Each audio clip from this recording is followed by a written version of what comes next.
1 Tesalonika pasal 3 ayat 1 sampai ayat yang ke-13. Kabar baik yang dibawa oleh Timotius. Kami tidak dapat tahan lagi. Karena itu, kami mengambil keputusan untuk tinggal seorang diri di Athena.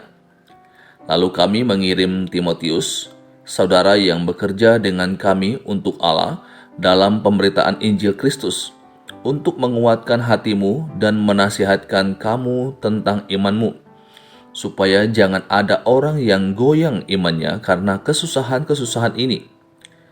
Kamu sendiri tahu bahwa kita ditentukan untuk itu, sebab juga waktu kami bersama-sama dengan kamu, telah kami katakan kepada kamu bahwa kita akan mengalami kesusahan, dan hal itu seperti kamu tahu telah terjadi. Itulah sebabnya maka aku, karena tidak dapat tahan lagi, telah mengirim dia, supaya aku tahu tentang imanmu. Karena aku khawatir kalau kamu telah dicobai oleh si penggoda, dan kalau usaha kami menjadi sia-sia. Tetapi sekarang, setelah Timotius datang kembali dari kamu dan membawa kabar yang menggembirakan tentang imanmu dan kasihmu, dan bahwa kamu selalu menaruh kenang-kenangan yang baik akan kami dan ingin untuk berjumpa dengan kami, seperti kami juga ingin untuk berjumpa dengan kamu, maka kami juga, saudara-saudara, dalam segala kesesakan dan kesukaran, kami menjadi terhibur oleh kamu dan oleh imanmu. Sekarang kami hidup kembali, asal saja kamu teguh berdiri di dalam Tuhan. Sebab ucapan syukur apakah yang dapat kami persembahkan kepada Allah atas segala sukacita yang kami peroleh karena kamu di hadapan Allah kita? Siang malam kami berdoa sungguh-sungguh supaya kita bertemu muka dengan muka dan menambahkan apa yang masih kurang pada imanmu. Kiranya Dia, Allah dan Bapa kita dan Yesus Tuhan kita, membukakan kami jalan kepadamu.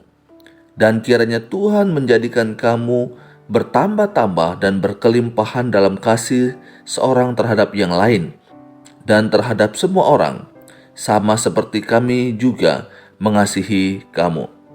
Kiranya Dia menguatkan hatimu supaya tak bercacat dan kudus di hadapan Allah dan Bapa kita pada waktu kedatangan Yesus Tuhan kita dengan semua orang kudusnya.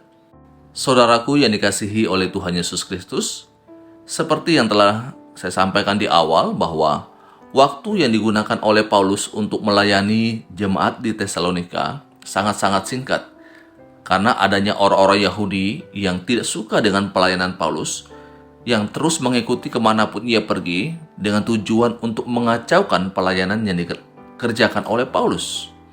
Dan diperkirakan Paulus berada di Tesalonika dalam pelayanannya kurang lebih 2 minggu. Ia melayani di sana. Nah, dengan waktu yang begitu singkat adanya, maka ada kekhawatiran dalam diri Paulus, jangan-jangan iman mereka akan goyang, apalagi dengan menghadapi berbagai macam kesusahan karena beriman kepada Yesus Kristus.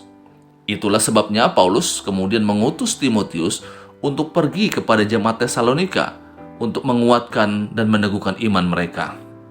Dan Paulus kembali mengingatkan mereka bahwa percaya kepada Kristus tidak memberikan jaminan akan terbebas dari kesusahan dan kesulitan hidup. Nah, hal yang menariknya adalah setelah Timotius diutus untuk memperhatikan bagaimana keadaan jemaat di Tesalonika, Timotius kembali membawa kabar yang menggembirakan. Kabar gembiranya apa? Bukan karena jemaat ini makin kaya, bukan karena mereka makin diberkati secara materi, tetapi kabar gembiranya adalah karena iman dan kasih jemaat di Tesalonika bertumbuh. Meskipun hanya dalam waktu yang relatif singkat, Paulus melakukan pelayanan di sana, tetapi hal itu ternyata tertanam dalam hati mereka. Iman mereka semakin bertumbuh. Dan tentu semua ini dikerjakan oleh kuasa Roh Kudus. Dari hal ini kembali mengingatkan saya dan saudara sebagai orang percaya di masa kini, untuk terus berjuang dalam hidup ini. Meskipun kita akan menghadapi berbagai macam kesusahan dan tantangan di dalam hidup ini. Jangan pernah mundur dalam iman kepada Yesus Kristus, seberat apapun kesusahan yang kita alami. Seperti sebuah lagu dalam Kidung Jemaat yang mengatakan, saya mau ikut Yesus, saya mau ikut Yesus sampai selama-lamanya. Dan bagian refnya sangat menarik. Meskipun saya susah, menderita dalam dunia ini, saya mau ikut Yesus sampai selama-lamanya. Kiranya ini menjadi komitmen saya dan saudara. Kita selalu ikut Yesus di dalam dunia ini. Baik itu waktu kita senang dan waktu kita susah. Dalam segala waktu, kita tetap mengikut Yesus sampai selama-lamanya. Ini pembacaan firman Tuhan, renungan untuk kita saat ini. Soli Deo Gloria.